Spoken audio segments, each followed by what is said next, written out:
What has been the most heartbreaking thing you've personally witnessed? It was about 2 AM on a rainy Monday night and I was driving home through empty suburbs in Sydney. Suddenly I turned into a smallish road and was blocked off by an ambulance. I was about to reverse and find another way when I see two paramedics bring out an old lady on the trolley who was very much dead. These three were followed by a very old man, probably 80 plus, who followed behind trying to hold the woman's hand. He was bawling, falling over himself, getting soaked by the rain and shouting. He was shouting, "She's my soulmate. What do I do now? What am I supposed to do?" Something about an older proud man brought to their knees kills me. Crap.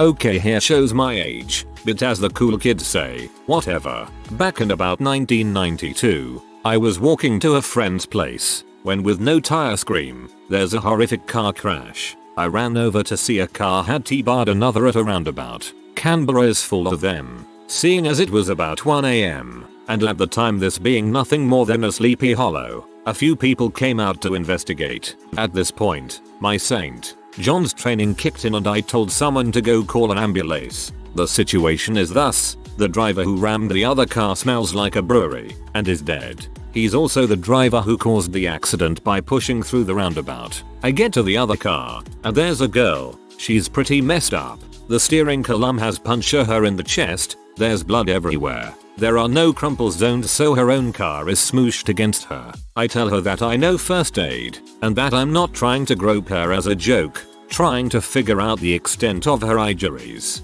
But I can feel all her ribs on her left side fricked up, and even at the lightest tuff, she's hurting. So I start talking to her, saying everything's alright. Well, it's not, but the ambulance is coming, and start making crappy jokes at her to keep her awake. Then I hear the ambulance in the distance and tell her she's gonna be alright. She looks me in the eye and says, "Why didn't I meet you earlier?" and dies. Turns out, 30 seconds can be an eternity. I've walked the same 40-minute route to work for about 5 years now. Every day I pass the same old guy and his German Shepherd walking beside him with no lead, carrying an old battered tennis ball. I figured he went to the corner shop for morning paper or whatever. Anyway, a few months ago there was no dog, and the guy was carrying the tennis ball, and has done ever since. This is sad and very touching. My mother died in July 2009 from a massive heart attack. She was in the hospital for a few months because of mental health issues and her cancer had come back. I remember laying on the couch the morning she passed, because I had fallen asleep the night before and kept hearing the phone ring. In my half asleep stupor, I just went upstairs. I remember thinking as I got into bed, wouldn't it be weird if it were the hospital calling? I laid in bed and just listened as the phone rang again. I thought my dad would pick it up because he had a phone in his room, but he was out cold. I finally got out of bed because I couldn't get back to sleep and answered it. Someone from the hospital was indeed calling and asked for my dad. I knew exactly what they were about to tell him. I just went upstairs, knocked on his door, and handed the phone over to him. I then went downstairs and sat with my brother, who had fallen asleep on the other couch, and I felt absolutely numb because I knew what news was coming. My father came downstairs and just said that my mother was gone, and we had to go to the hospital. My brother and I got dressed, and we all left to go pick up my older brother at his apartment. We just drove there in silence. We arrived, met a nurse, and they took us to her room. My little brother and I sat on the other side of the curtain because neither of us could bear to see the body. My older brother and father stepped around the curtain, and the nurse pulled a sheet from my mother's face. The next sound I heard was the most heart-wrenching as my father let out a soul-numbing scream and started crying. I could hear his heart breaking in that scream, which broke mine as well. To this day, it is the worst sound I have ever heard in my entire life, and I still hear it whenever I think of that day. A few years back, a guy sat by me on the bus home. He must have been in his late 70s, early 80s. He starts chatting to me for no reason, which I don't mind because I like chatting to the elderly. They've got wicked stories. Anyway, I notice he is wearing a butterfly brooch on his cardigan, so I commented that it was nice and unusual. Clearly because it was a woman's, but I thought he was giving zero fricks and wearing what he wanted. He responded that he'd bought it for his wife that morning in the town, but then remembered that she was dead, but he wanted to keep it because he knew she'd have liked it. I wanted to take him home after that. Two of my friends in college were high school sweethearts. Due to a freak heart malfunction, the guy suddenly died while we were sledding my sophomore year. The girl remained close with his family, still calling his parents mom and dad. 10 years later, she was finally getting married to a new guy, but invited her high school sweetheart's parents as they are still close. The parents sat in the back row, and the father shook with sobs as he watched the wedding that should have been his son's. I finished my PhD last year and just had my graduation ceremony last week. For ages before it my parents had been fussing over me, but I didn't mind. They were just so proud and excited, and to be honest I was feeling pretty good about myself too. So anyway, the ceremony rolls around, and the university registrar is reading out all the names, one course at a time, when I notice there is one name on its own in the program, receiving the posthumous award of PhD, missed on behalf of his daughter Doctor. As they read out the names, all of the university higher-ups gave this chap the biggest standing ovation. You could tell he was so deeply proud of his daughter, thankful for the reception of the whole graduation team, and absolutely heartbroken and tearing up at the same time. There were so many people visibly crying in the audience, and it seemed to resonate really strongly with me. It was such a big day for me and my family, and seeing the pride and sadness on this man's face really made me realize how important it is to appreciate family while they are still around. Amazingly, I'd held back the tears through this whole thread, but you go and ruin it. About 10 or so years ago, I was sitting in the computer room doing internet things when I heard the doorbell ring. My friend neighbor from across the street was looking for his 4-year-old brother. As soon as I said that I had not seen him, a blood-curdling scream filled the air followed by call 911. Call 911. Their neighbor had forgotten to lock their front door that day and the mother found the boy drowned in the neighbor's pool. He had been in there for at least 30 minutes and was about as blue as the sky. That day followed by the funeral was the most heartbreaking. I had been friends with a girl named Alice as long as I remember. Our parents were neighbors and also really close. We both had big families with lots of siblings and we were the oldest kids, so we kind of clicked in every way. She was my first best friend. So it was Christmas time in 2004. I was visiting her. We were talking about how she had a crush on my brother and other usual things that 13-year-old girls would talk about. I was drawing a horse for her. She loved horses and I loved drawing. It was a nice evening. Then we started about talking what we got for Christmas. I don't remember that I got anything special, but she got a vacation to Thailand. I was so envious that she got to go to Khao Lak with her family, but I was happy for her and wished her a wonderful trip. After a few days there was tsunami. Both parents died. 2 of her siblings were never found. She and her small sister barely survived. The double funeral for her parents was heartbreaking. I remember the moment when 2 daughters walked behind the coffins to the altar, and the look on Alice's face. I lost my breath. She wasn't the same anymore. She had lost everything. There she was saying goodbye to her parents while comforting her little sister who didn't understand what was happening. She didn't have the chance to say goodbye to her baby brother or to her other sister. She didn't even cry. That was the last that I saw of her. She moved to another country to her grandparents. I did send her few letters, with drawings of horses, and saying how my brother is also missing her. She never answered. I think of her every time I visit my parents and see their house. We have a lot of good memories of us there, but I don't know where she is now. I can only hope that she and her sister are doing alright. My granddad crying as he kissed my mum's cheek and stroked her hair about 15 minutes after she had passed away. My mum was my grandparents' only child. To this day I have no idea how they have managed to carry on.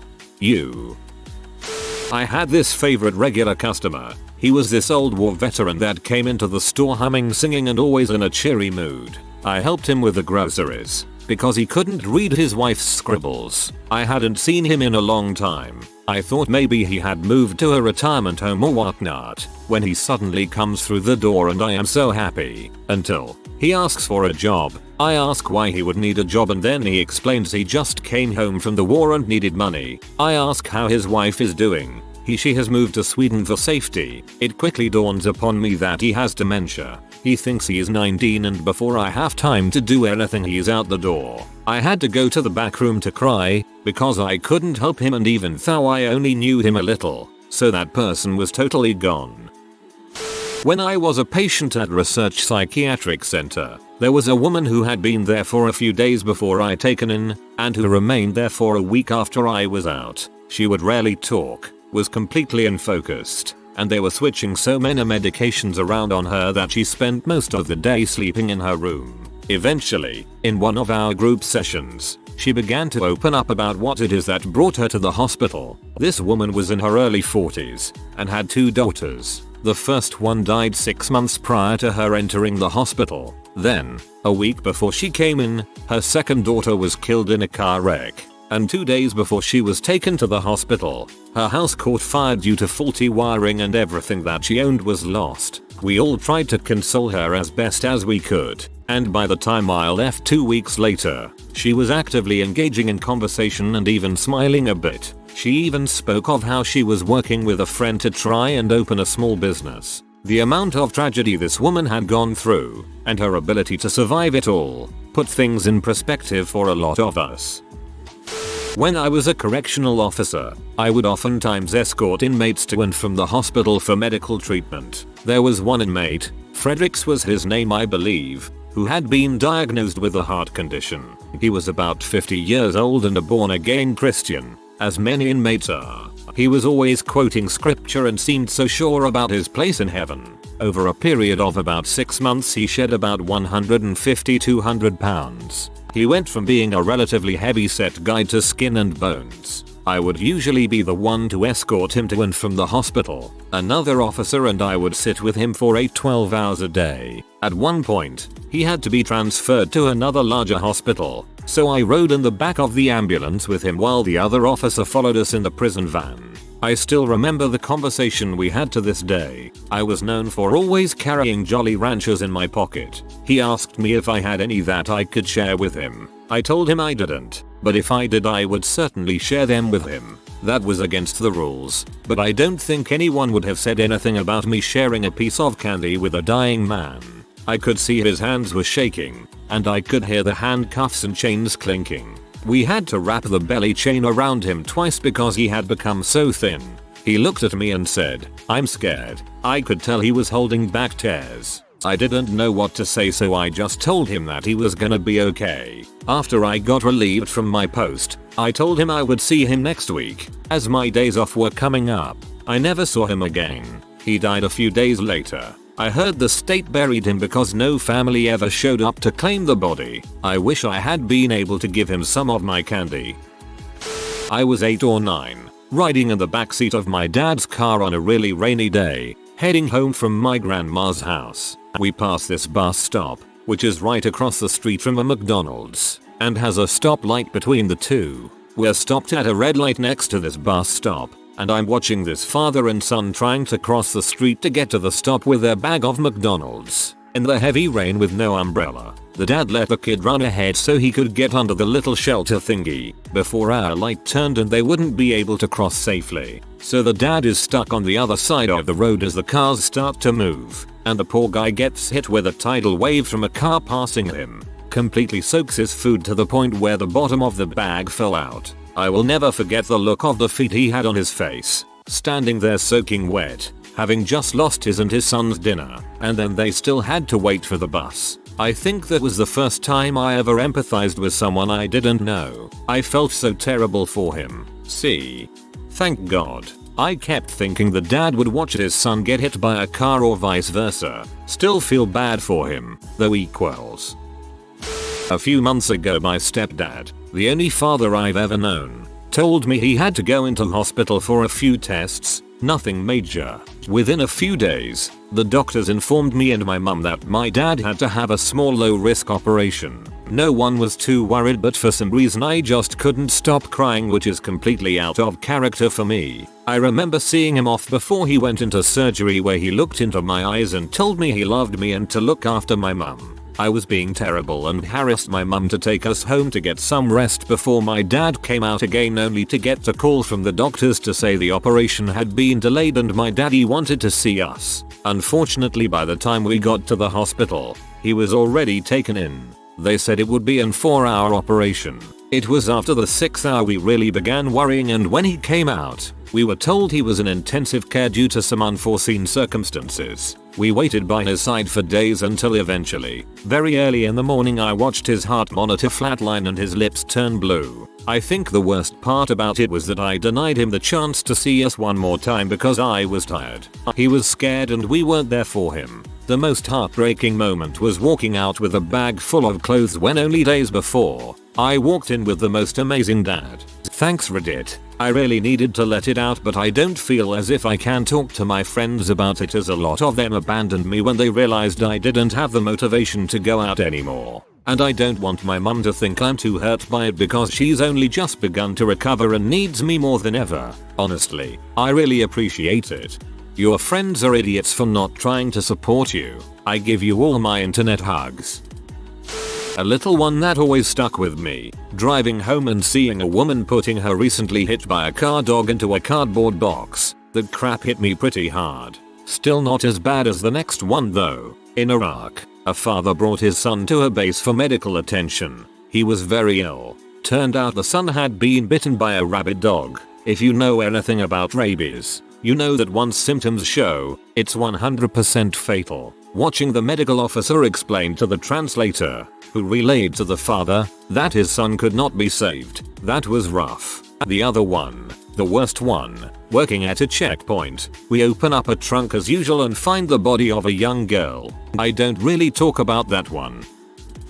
I do some volunteer work with a special needs school near my home where they do some special Olympics type field day events twice a year. Most of the kids are developmentally disabled, but a few have physical disabilities like CP. After helping with the events for a few years, I got to know some of the kids better than others, and there is this one kid named Andy who has severe autism, mostly relating to sensory dysfunction. He rarely speaks to anyone, but this kid is freaking bananas about baseball. He memorizes stats and players and team rosters and can rattle off the most obscure baseball stats ever, and they are all accurate. It's incredible. Anyway, Andy is raised by his mom and grandmother, as his dad bailed out when he was very young. 2 or 3 I think. One of the events we did at the field day was a kind of modified baseball game on a little field with big base paths for the kids and wheelchairs and big soft balls and bongo bats. Andy had tried to participate in the game for years but could just never do it. He would just get too overwhelmed. It was too much. He would wind up watching from his chair, and you could see that he wanted to be part of it so bad. The last fall I spent a couple hours before the baseball game trying to get him mentally prepared for the game so that maybe he would be able to actually take an at-bat. I walked him through what it would be like and just tried to get him calmed down, and I gave him my hat to wear and a lead vest to wear. Like the ones you wear when getting an X-ray, it calms him down. I didn't expect that to change anything really, but to my surprise and delight, he wound up actually getting to the plate and staying there, unassisted, holding the bat up and staring wide-eyed at the parent that was pitching. His mouth was agape and he was breathing so hard I thought he might pass out. The parent lobbed the ball up to him, and Andy threw all his weight behind the bongo bat and freaking crushed that crap to right center. It cleared the cones by 30 feet, using cones for fence line. I was so happy I was about to bust, and after he was helped around the bases and stomped on the plate, he came back over to me and I high-fived and fist bumped him and congratulated him over and over. Then he stopped and I could tell he was trying really hard to compose himself to say something, and he says, "Can I come back later and do that again so next time my dad can see?" I kept a smile on my face but couldn't stop myself from bawling like a goddamn baby when I heard that. Freaking crap. Crying again now. Kids need their goddamn dads. That one got me. Wow. Sitting in the waiting room at my gyno's office for my yearly lady checkup, a visibly pregnant woman comes out of the offices, back into the waiting room. She's crying and on her phone, leaving someone a voicemail, saying, "Please call me back as soon as you get this. They can't find a heartbeat. They are sending me to go get another ultrasound. Please call me back. I need you right now. I'm so scared. I looked around the waiting room after she walked out and realized that every woman in there, myself included, had started tearing up. Absolutely heartbreaking. When I was about 14, my mom was bringing me and my friends back home from school. We all lived about 4 blocks from each other. We noticed there was an accident on the street before mine. After we got home we all, excluding my mom, walked to the accident to be idiot spectators. We approached a group of people that had already gathered and asked what happened. It turns out that a guy was riding his motorcycle back home because his wife's baby shower was winding down. Well, as he was turning onto his street a driver plowed right into him and he was killed instantly. He was about 5 houses away from his home. His wife was just sitting on the side of the road in shock. We left after that. I've never felt so bad in my life for being curious about a traffic accident in my life.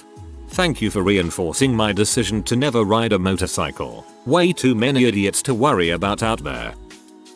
My grandmother had a stroke about 15 years ago. She wasn't the same since. We would visit her at the hospice and she was like a zombie. Sure, sometimes she would be somewhat lucid. She would recognize family members. She often doted on my father, which is weird since he was only her son-in-law. She would often yearn for home. And if my grandfather was there she would sit and listen to everything he had to say, not matter the pain that she was in, but she couldn't walk, and talking was more or less grunts while looking at pictures. Anyway, flash forward 4 years and my grandfather gets a quick diagnosis of bone cancer. It was a death sentence and a quick one at that. By the time he was in the hospital he was given less than 3 weeks to live. We did what we could to get him into the same hospice as my grandmother, but they couldn't work fast enough and he passed away within 10 days. Per my grandfather's wishes she was never brought to see him in the hospital. My mother, aunts and uncles held a private viewing just for my grandmother. She kind of knew what happened.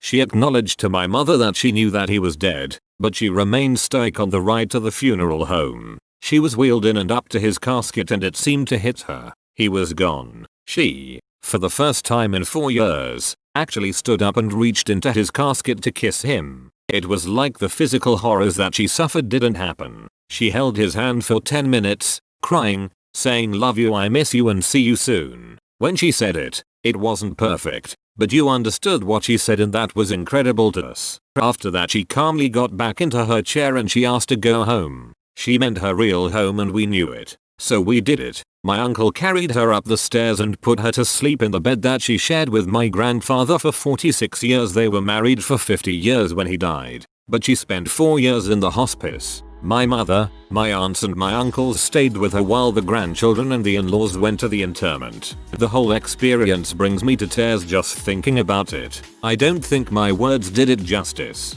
I think you did your grandparents justice by sharing the story. It made me think of my grandmother when she passed away. I had to leave the room to not startle my wife when I started crying after reading it. A few years ago a 13-year-old kid was hit by a car right by my house. I saw a couple of firefighters tell his suit-wearing dad, rushing over from work I would guess, that his son was dead. The poor guy just collapsed and the firemen were holding him up by his arms like you would a wounded military person. My family's best friends had twin sons, and one was born without a brain. He died after several hours spent being held and loved. My mom is a nurse at the hospital where the babies were born, and our friends asked if she could be the one to escort the baby down to the morgue. I held him after he died, and then my mother carried him away. The last thing I remember after walking out of our friend's room is the mother in the hospital bed, her husband with his arms around her, both quietly sobbing as they held their remaining son. I went with my own mom to her office, where she laid the baby on a piece of ugly blue material that was all the hospital provided, and gently wrapped him up. She had to put barcode stickers on him, as if he were a piece of faulty merchandise. I just remember sitting quietly with tears streaming down my face as she gently placed our friend's beautiful baby in a metal cart and wheeled them away. If you are new to the channel, you can subscribe. I publish new videos every day. Until then, check another video.